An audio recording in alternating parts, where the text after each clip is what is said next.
All right. Hey, it's Kids McCorby. How you doing? With Nole Legends. Hey, I just wanted to give some thoughts about the game, right? The game last night with FSU versus LSU. Great atmosphere. A lot of people there. That thing was packed, right? With FSU people all over the place, right? We had a great time. I got a chance to see a lot of my old teammates. All right, guys. Got a chance to hang out with my cousin. All right, my wife and my cousin just happened to be a former player himself, Errol McCorby, and a couple of my former teammates. We had a good time in the stands watching the game. Uh, uh, it was loud. I think everybody had a great time too as well. But I wanted to do this right here. I wanted to give some insight and ask a couple questions too about the game, right? Some questions that we all probably want to answer. Okay, one of the questions is, how good is FSU? Right? How good is FSU? How good are we? Right? Are we national championship level? Right? After the game, that's what you. I mean, it looks like number 5 LSU versus number I forget where we were, but okay. And then some people say that they may vote us to be number 1. I heard that on somewhere. I don't know where, but I heard that, and that would be awesome. I would love for us to be in a position to have that number 1 status too as well. That puts a target on your back, but expectations, baby. But I wanted to answer those questions. How good is FSU? How good is LSU? Right? Where can we improve? All right. All right, and so those are some of the questions that I think we could possibly answer. Okay. Also, I want to talk about some individual performances as well. Okay. I want to talk about some of the different players that played, right, and I want to just give some shout outs to those guys because I thought the one thing that FSU does, they play with heart, right, and man, you can see that kind of develop over the time that Coach Novell has been here. That he's got these guys to play through adversity. Right, they have adversity, things happen, and we've had some terrible things happen, right? But they've learned how to play through adversity, right? And come out the second half and play hard and put some games together. And that's the personality that I saw from last year. And I'm glad to see that it's carried over from last year to this year to where, they don't put their head down. They come out and they continue to play hard and they make the adjustments and the guys don't quit. And so those are the things that you want to have. If you're going to have a really good team, you got to have a no quit attitude. And so I saw that in our team. I saw those guys continue to play the whole game.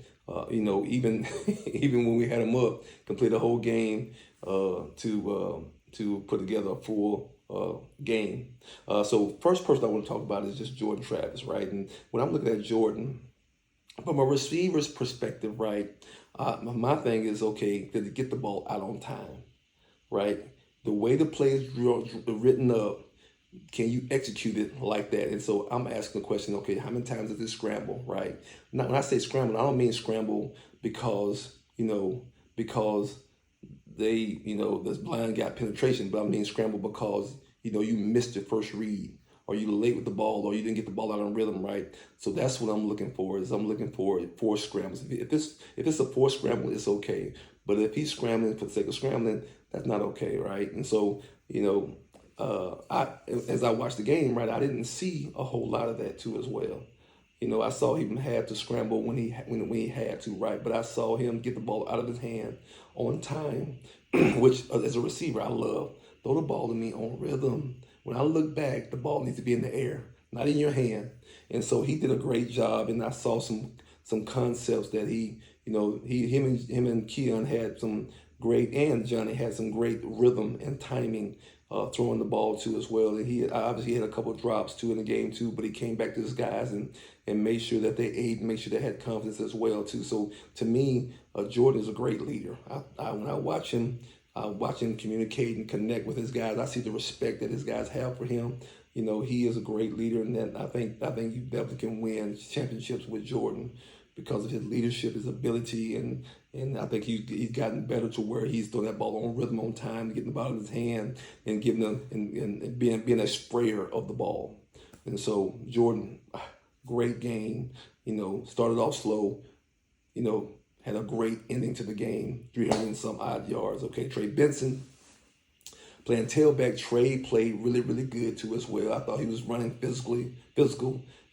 Early in the game, first quarter, it wasn't a lot of stuff there. I think LSU had a great scheme to be able to stop our counter uh, from sending two guys off the backside, one for the back and then one for the quarterback. And then we started to make some adjustments, and then later in the game, you saw him get heavy for LSU's defense, trying to tackle him in the open field. And so that's what it's going to look like. He is the guy, when you're tired, you don't want to have to tackle him. And so he did a great job too as well. And then the rest of the backs too as well. They ran hard, and then Lawrence did a great job of doing what he does. He's a great receiver out of the backfield, and you can see him making big plays and utilizing his skill sets to be able to benefit the team too as well. And so backs did a great job too as well. Tight ends did great too. I thought I didn't watch them block, right? I didn't watch them block. I didn't see if they had their head on the right side or the wrong side or nothing like that. But I just saw them in the energy in the game, and I saw primarily Keon Coleman.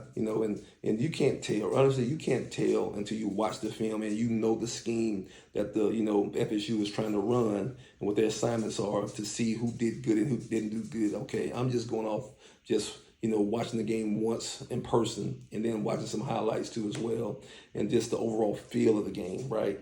And so I thought Jaheim did well, and I thought they did a good job of trying to get him the ball too. A lot of that stuff is getting the guys motivated, right? And when they're touching the ball, they're motivated. And so I thought Jaheim played awesome, really. I mean, some couple big plays. You saw his skill sets, you saw his speed, you saw them using him, and then now he's another threat. He's another threat that FSU has on the field. And the tight ends too as well are a threat on the field, that that you can't not cover those guys. And so if you got five guys that are capable of being used at any moment right here, you cannot take a break. The defense can't take a break to be able to slough off on a guy. And so that's what FSU did, and with their guys over there. Let me go to the next guy here, okay? Keon Coleman, okay? I like Keon. Keon has great feet. And that was the first thing I noticed about him when I saw him. I saw he was big. Man, he is big, right? But then I saw he had great feet. He had really great feet. He can put his foot in the ground, all right? It kind of reminds a little bit of myself, how he can put his foot in the ground. And so he can run pretty good routes. And then obviously you see one of his advantages is his great catch radius, right? The ball's in the air. Being a basketball player, he can go get it. And so he did that all night long. But also he showed off his ability to be able to be the ball in his hand to make people miss too as well. And so that kind of helps him with the different areas of the field that he can attack. Run the fade route, run the short route, run the long route, run the short routes, right? And then you can be utilized in every part of the game plan. I saw Johnny Wilson. Johnny. I thought Johnny played well. Johnny had two drops in the game, right? And I don't know his assignment, if he ran the routes at the right depth and nothing like that. Just catching the ball and moving the sticks. I just saw the drops, right? In those situations, third downs, you cannot afford to drop the ball, right? Do you drop them? Yes, people drop balls, right? But, you got to be able to focus enough to be able to make those plays when it counts, okay? But I thought Johnny played well. He was the main first down stick mover of the game, this game too as well. He didn't get a whole lot of shots in the end zone, but he was the main guy that was moving the sticks, as evident by his yards total, which was super important during the game, and also a pass interference. I wonder, why can't you count pass interferences for the yardage, man? Give us that yardage. But I thought he did well too. Got to eliminate the drops, but I think he did well. Winston Wright, saw Winston in the game too as well, and happy to see him get some touches, get a touch in the game, and get back on the field. And so that was exciting too as well. And then I thought I saw Kyle Murdoch get a pass as well. But really all the receivers, I saw those guys get in the game. They rotated in and out too as well, and they want to keep those guys fresh in the game, which also gives us an advantage, especially in the heat right now, to be able to last in the second half of the games. I thought the line played good. The first half it was kind of tough. I don't think it was a line. I think it was scheme. I think the LSU had a pretty good scheme that kind of stymied us, but I thought the line played good in that. And that at the end of the game, you can see where the line was making themselves the presence felt during the game, and so I thought the line played pretty good. All right, let me get on. Let me move on, kids. Move on. All right.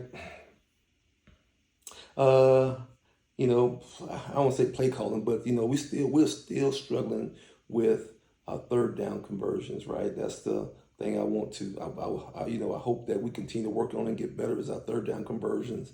From third to third and medium to long, our third down conversions. I just think we got to get better at that.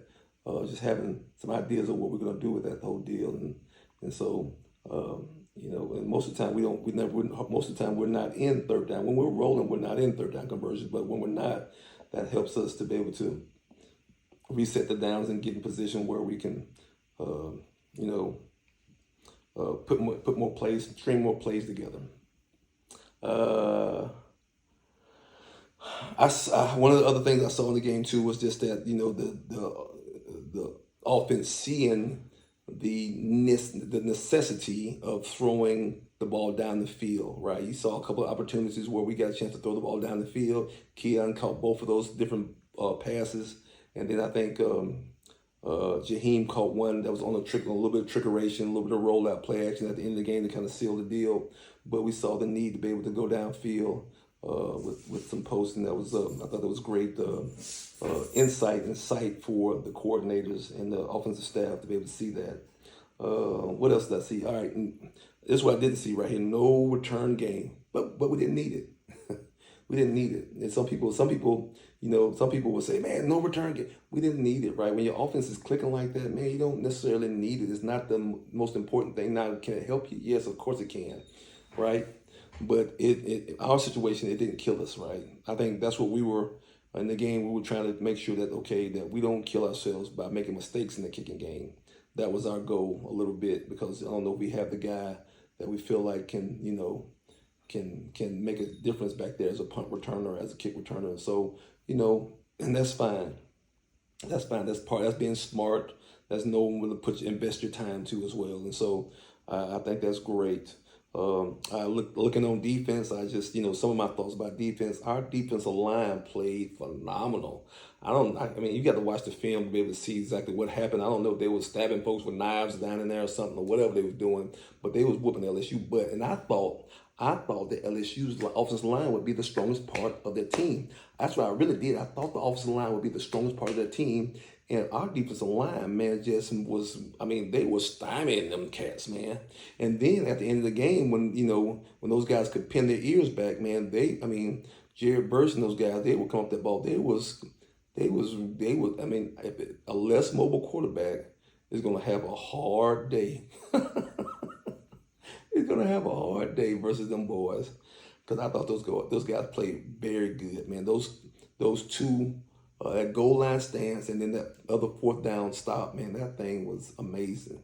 I mean, they wasn't giving an inch, man. And so I just, hats off to the, whoever the line coach is. I know who it is. It's Odell. And so great job of those guys. I'll tell you one thing I do hate though is like playing press corner.